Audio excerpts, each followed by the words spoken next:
নমস্কার বন্ধুরা, মালয়েশিয়ায় বাঙালিয়ানায় তোমাদের সকলকে স্বাগত জানিয়ে আমি পিয়ালি আজ বানাচ্ছি দই চিকেন।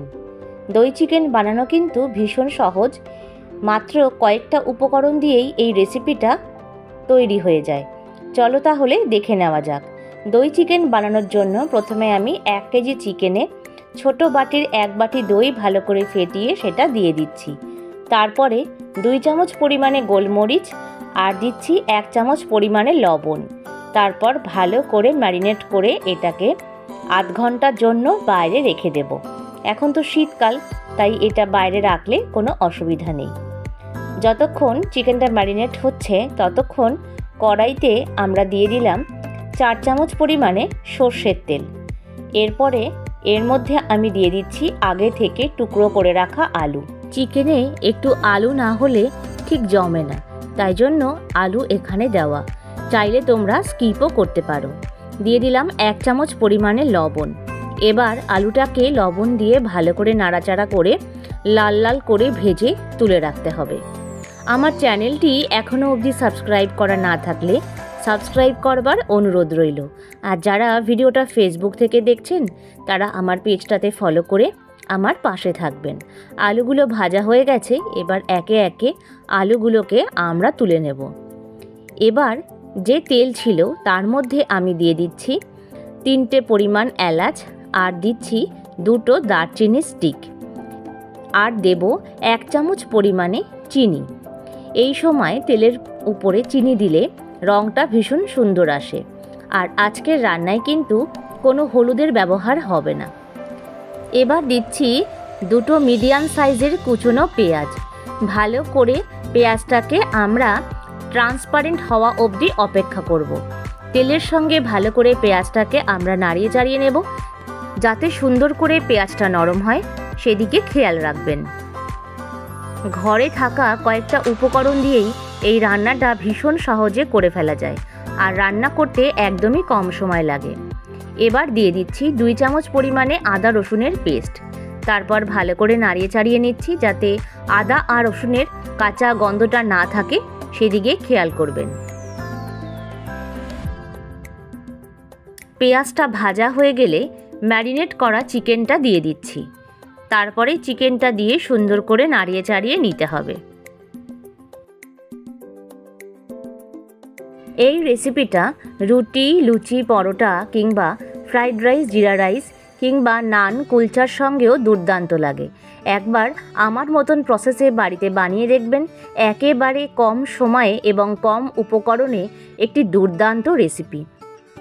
চিকেনটা ভালো করে নাড়ানো চাড়ানো হয়ে যাওয়ার পরে এর মধ্যে আমরা ভেজে রাখা আলুগুলো এবার অ্যাড করে দেব।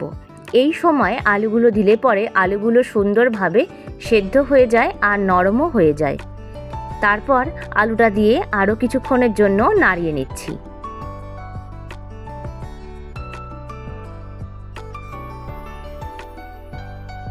একটু নাড়িয়ে চাড়িয়ে নেওয়া হয়ে গেলে এবার একটা ঢাকনা দিয়ে 10 মিনিটের জন্য ঢেকে দিলাম। 10 মিনিট পরে দেখুন চিকেন দিয়ে কতটা পরিমাণ জল বেরিয়েছে। এই চিকেনের জল দিয়েই কিন্তু আজকের চিকেনটা রান্না হবে। আলাদা করে কিন্তু চিকেনে আমরা জল আর ব্যবহার করব না। আমার পেজে আরও অনেকগুলো চিকেনের রেসিপি দেওয়া আছে, যদি আপনারা না দেখে থাকেন অবশ্যই একবার করে দেখে নেবেন। আশা করি আপনাদের ভালো লাগবে। এবার আমি 1 চামচ পরিমাণে জিরের গুঁড়ো, 1/2 চামচ পরিমাণে ধনের গুঁড়ো আর 1 চামচ পরিমাণে কাশ্মীরি লঙ্কার গুঁড়ো দিয়ে দিচ্ছি। দিয়ে দিলাম 1 চামচ পরিমাণে গরম মশলার গুঁড়ো। কাশ্মীরি লঙ্কার গুঁড়ো দেওয়ার ফলে এর মধ্যে একটা সুন্দর কালার চলে আসে। এবার মশলাটার সঙ্গে ভালো করে চিকেনটাকে আমরা মিশিয়ে নেব, যাতে সুন্দর করে মশলাটা চিকেনের সঙ্গে আর আলুর সঙ্গে মিশে যায়, সেটা অবশ্যই খেয়াল করবেন। এরপরে আমরা দিয়ে দেব 2টো কাঁচা লঙ্কা ফাটিয়ে। এই চিকেনে কাঁচা লঙ্কাটা দিলে পরে একটা সুন্দর ফ্লেভার আসে। আর দিচ্ছি 8-10টা পরিমাণ কাজু বাদাম বাটা। এখানে আমি কাজু বাদামটা প্রথমে গরম জলে ভিজিয়ে রেখে তারপরে সেটাকে পেস্ট করে নিয়েছি। এখানে আমি 10টা মতন কাজু বাদাম নিয়েছিলাম। যেহেতু আমার 1 কেজি চিকেন ছিল, সেই ক্ষেত্রে এই কাজু বাদামের পরিমাণটা 10টা হবে। যদি আপনাদের চিকেনের পরিমাণ কম হয় তাহলে কাজু বাদামের পরিমাণটা কমিয়ে দেবেন। আর দিচ্ছি 2 চামচ পরিমাণে গোলমরিচের গুঁড়ো। দই চিকেনে সাধারণত গোলমরিচের গুঁড়ো আর কাঁচা লঙ্কার ফ্লেভারটাই বেশি ভালো লাগে, তাই এই সময় গোলমরিচের গুঁড়ো দিলে দুর্দান্ত টেস্ট হয়। দেখুন তেল ছাড়া কিন্তু আস্তে আস্তে শুরু করে দিয়েছে। আরও কিছুক্ষণের জন্য নাড়িয়ে চাড়িয়ে নেব যাতে গোলমরিচের গুঁড়োটা সুন্দর করে চিকেনের সঙ্গে মিশে যায়, সেই দিকে খেয়াল করবেন। বাড়িতে কাজু বাদাম না থাকলে এই ক্ষেত্রে আপনারা আমন্ড বাদাম ব্যবহার করতে পারেন।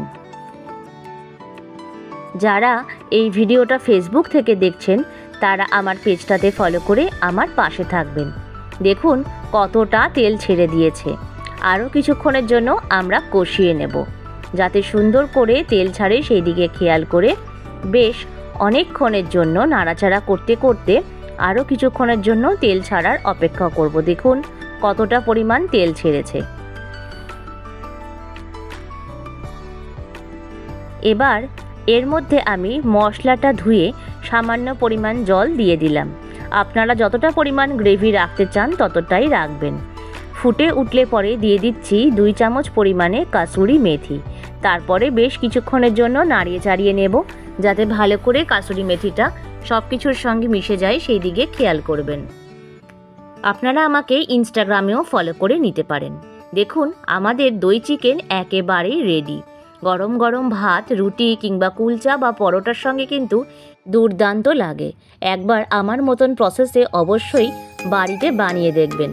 ভিডিওটা ভালো লাগলে লাইক, শেয়ার আর কমেন্টস করতে ভুলবেন না। আর যারা ভিডিওটা ফেসবুক থেকে দেখছেন তারা আমার পেজটাতে ফলো করে দেবেন।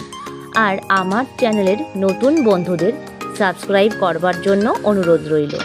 প্রত্যেকে ভালো থাকবেন, সুস্থ থাকবেন, অনেক আনন্দে থাকবেন। আমি পিয়ালি আসছি পরের আরও একটা ভিডিও নিয়ে। ভিডিওটা এতক্ষণ দেখার জন্য ধন্যবাদ।